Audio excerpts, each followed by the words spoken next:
Financial expert, educator, successful investor, and best-selling author Robert Kiyosaki is about to give you the information you need to implement a realistic, achievable plan of building and growing wealth that can set you free. The story of Rich Dad, Poor Dad is really a story of two different fathers with two different sets of values and completely different sets of advice. So I don't mean to insult anybody or, to damage your values, but really that was the difference.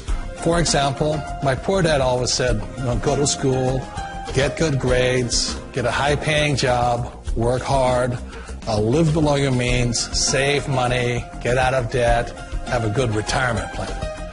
That was my poor dad's values. My rich dad said, you probably won't get rich doing that way because very few people get rich following that plan. A very important diagram my rich dad showed me when I was a little boy was a diagram known as a cash flow quadrant. And the quadrant is made up of the four different people who make up the world of business. So my rich dad said, in the world of business, there's E's. And E's stand for employees. An employee, he says, you can always tell who they are by their core values. And what the employee, whether the president or the janitor of a company, will always say the same words. The words are, I'm looking for a safe, secure job with benefits. That's what makes them an employee, because their core values are security. The other one of the four is the S, or the small business owner or the self-employed. And again, their core values will cause them to use the same words, which are, if you want it done right, do it by yourself.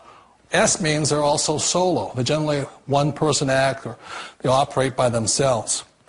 On the right side of the quadrant are the B's. And what Rich Dad said the B stood for was big business, or like Bill Gates. Forbes defines big business as 500 employees or more.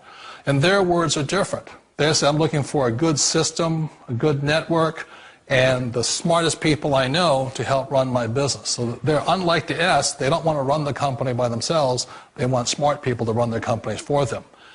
And then the fourth of the quadrant is the I, and I stands for investor.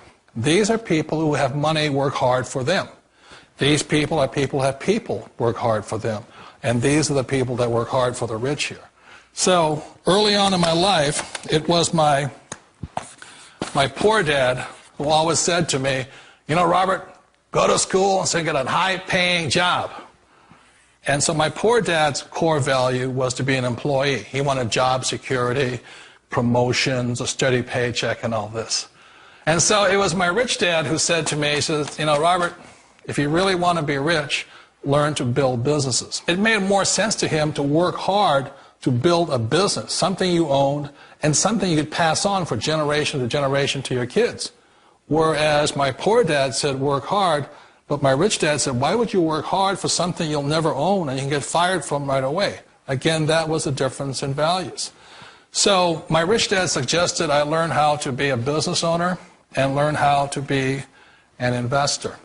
And that's one of the big differences. On this side of the quadrant, these people here work for security. They work for money also. On this side over here, their key value that they want is they want freedom. They don't want to have to work at a job anymore. They don't want to have to work for the rest of their lives. So the beauty of building a business and learning how to invest is very simply that this is passive income. You work hard for a few years, but possibly for the rest of your life, income keeps flowing to you.